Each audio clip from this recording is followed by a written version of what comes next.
In this 8A definitive guide, I'm breaking down the 8A set-aside program into the 4 following parts. Part 1, benefits of the program. Part 2, eligibility and application. Part 3, 8A set-aside contracts and sole sourcing. And Part 4, when should you join the 8A program? Let's go ahead and jump into it. Okay, so benefit number 1, 8A set-aside and sole source contracts. And we're going to get more into that later on, so you want to make sure that you watch this entire video.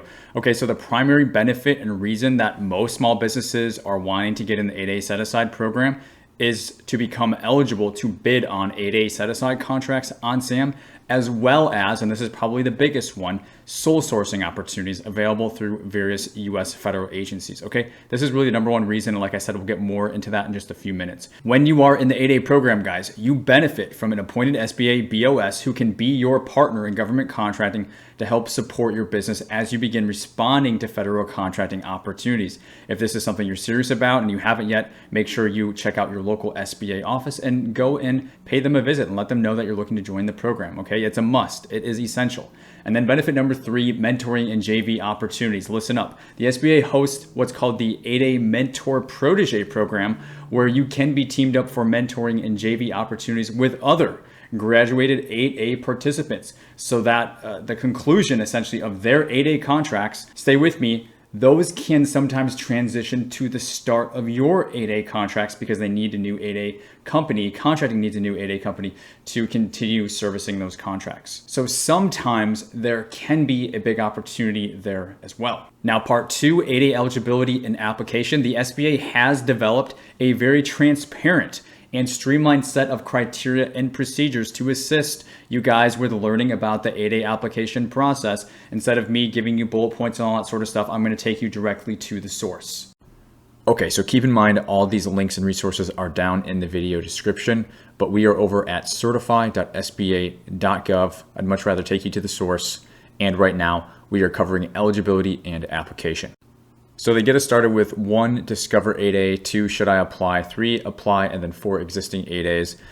This number 1, discover 8A, it's just going to be some more of those benefits that we talked about: access to sole source and competitive set-aside contracts, your business opportunity specialist. So what's cool here, coming over to number 2, should I apply? They're going to give us some questions that are going to line us up to see if we're in a good situation or not to do this. So number 1, match, do you sell what the government buys?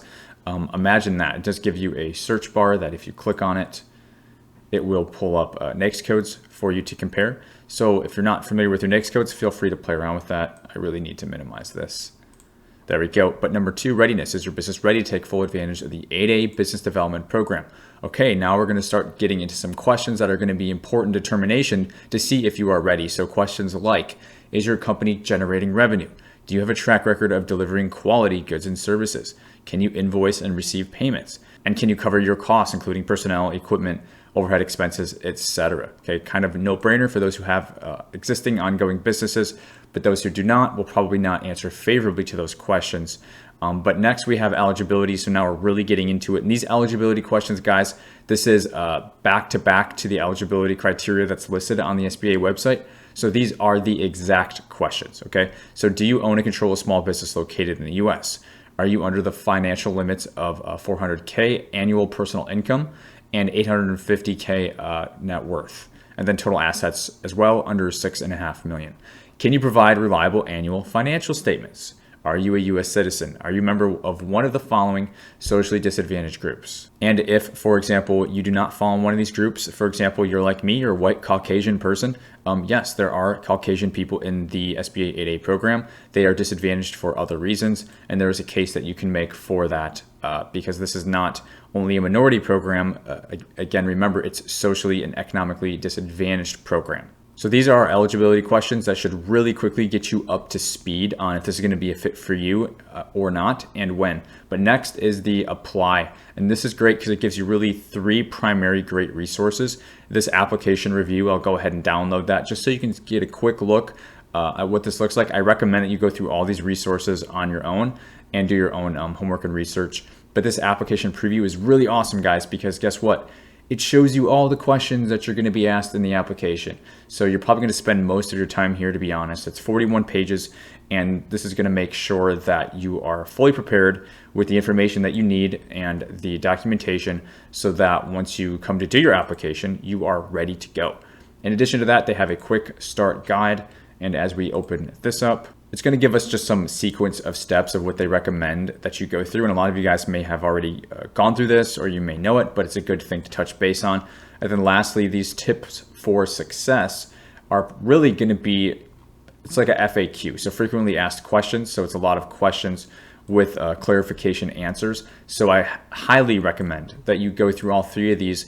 Even if you're not ready to do this right now, it's going to give you an idea of what you're going to need to do in order to file a successful application for the 8A program. So now part 3, set aside and sole sourcing, and this is where it really starts to get fun. So 8A set asides. So you guys, you can compete in the open market on sam.gov for solicitations once you are an 8A that are set aside for 8A small businesses. This means only 8A companies will be able to respond and compete to these jobs. So just like any other set aside, you get in that reduced pool. But in addition to that 8A sole sourcing, 8A small businesses can also strategically pursue opportunities to be sole sourced directly to their company for up to $4.5 million per contract. And it's around $7 million or so for manufacturing type contracts. So let's break this down. So if you don't know what a sole source is, it's where a contract can come directly to your company non-competed, which is crazy. You might be asking, how is this possible? And I would say that's a really good question. So contracting has to show a J&A, a justification and approval process,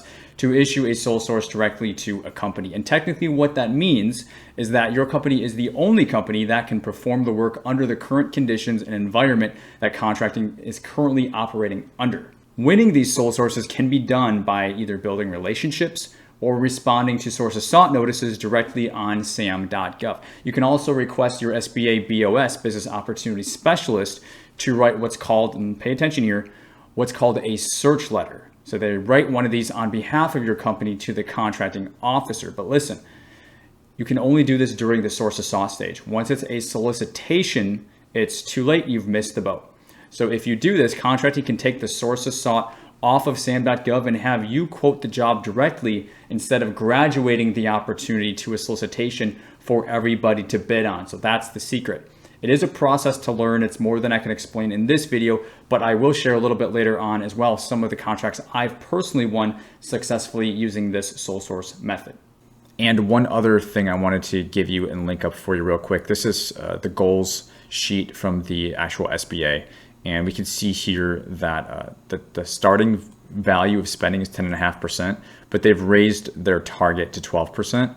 Again, this is for spending for small and disadvantaged businesses receiving government contracts. This is the goal for 2023, end of September. And so this is going to directly affect 8A companies. You can kind of see the climate we're in. The SBA is letting us know that there's just increased spending. We can even see on this worksheet here the increased spending. And again, this 10.4%, that will be up to 12% if you scale it over to 2023. So feel free to check out and dig into this presentation by the SBA as well.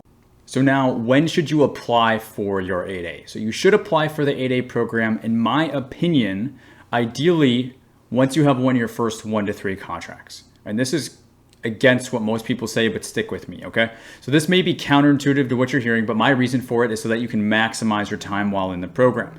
The more you have to your business's name, so to say, the greater the opportunity you will be able to leverage once you're in the program. So if you can be patient, having an established network of agencies and contracting officers who already know, like, and trust your business will allow you to greatly maximize the upside over the next 9 years once you're in the program. And I have just a few items here that I want to point out to you. Again, the more agencies that know you, the more you're going to be able to leverage. The more contracting officers you've had interactions with, the more you're able to go out to. The same with end users like contracting officer representatives, engineers, any POCs on the end of a contract you performed. Now you're able to go to them and say, hey, guess what? We're 8A. But what happens if you don't have anybody to go to say we're 8A? Then nobody cares. And then the clock is ticking and you start wasting time, right? There's also additional opportunities that come through the SBA. Sometimes literal contracts come in through the SBA because with the 8A program, the contracts don't directly go to you. They go to the SBA, then the SBA awards them to your company. Essentially, is kind of they're that link in the middle because it's an incubator program. So if there is a company that a contract is coming through that is intended for another company, but if the SBA does not find them to be able to perform on the contract, they will give it to another company that's in the 8A program, okay? So you'll have additional opportunities the more that you have under your belt. So the better position you are to receive opportunities, potentially extra opportunities could come your way by just being a little bit patient. Not to mention the reduced learning curve. You don't want to be trying to learn and figure all this stuff out, how to bid and win while you're in the 8A program. You want to know how to already do that so that you can bid and win faster, right? And then you're going to have more time to focus on doing that as well. Now, just a couple really frequently asked questions. When you're in the 8A program, are you guaranteed contracts? Is this like a thing where once you're in, they start feeding you contracts? No, not at all. You can absolutely go through the entire 9 years and win nothing. Okay, so no one's going to be feeding you the contracts. SBA is not going to feed you anything. You have to do the work, which is why I'm saying you need to learn how to win first, because nothing magical happens once you're in. You have to do the work. Number two, do you have to be 8A to win contracts? And this one always makes me scratch my head. There's some misinformation out there. No, you do not have to be in the 8A program to win contracts. It's just another set-aside program. So you can just be your default total small business. You can be like full and open, not have any small business status, and still win contracts. So again, 8A just gets you into some of these benefits of the program that we mentioned. Number three, is it worth paying to get set up? And this is an interesting one because there are lots of consultants out there that will charge you thousands of dollars to set you up for the 8A program and push through your 8A application. Well, hopefully, if you're paying attention and you go through the resources I gave you today, you have all of the questions. You have everything you need to know in terms of, again, questions, criteria, eligibility, and even paperwork. Once you dive into those resources I shared with you, which will be linked down below, do it yourself, okay? So unless your time is extremely limited and you just don't want to be bothered with it, then sure, you can pay somebody to do it. Otherwise, I kind of recommend that you just do it yourself. And lastly, can you legally middleman inside the 8A program? Yes, you can, but just like with any legal middleman model that you want to set up, you're going to have to learn how to do it the right way. So yes, you can, but that all is going to hinge on you learning how to do it properly, okay? So it's a yes, but it depends on your ability to learn and implement that into your business. Okay, so my book of business with the company that I worked for, we were in the 8A program. I personally won 32 federal contracts. About half of those were sole sourced. The other half were competed. 15 million in total was the value of all the contracts in my book of business. It was spread out over 8 federal agencies. So it wasn't just 1 or 2 agencies. We did get to do business with many different agencies. And my largest single contract that was awarded through the sole source of our 8A program was 4.4 million in total. And it actually ended up being a little bit more than that, but there was additional work that needed to be done. But the initial award was for 4.4, and that was to renovate the west wing of a VA hospital. So it was an amazing contract, an amazing opportunity that came our way. And we were able to sole source that. And the reason I share this is to show you how lucrative, how strong the opportunity is. I'm a big proponent of the SBA 8A program. The biggest thing, again, is the timing of it, and when is the timing going to be right for you? So if you want additional training, whether it's on legal middlemaning or on sam.gov or anything like that, you definitely want to make sure you check out our federal contracts masterclass that I created. People love it. We've gotten so much positive feedback. What you really need to know to get started in this space, okay? I recommend this for everybody who honestly hasn't gone through it yet. The link will be below also in the description. To get into that is totally free. I don't charge you anything, and it's a tremendous training for your business, okay?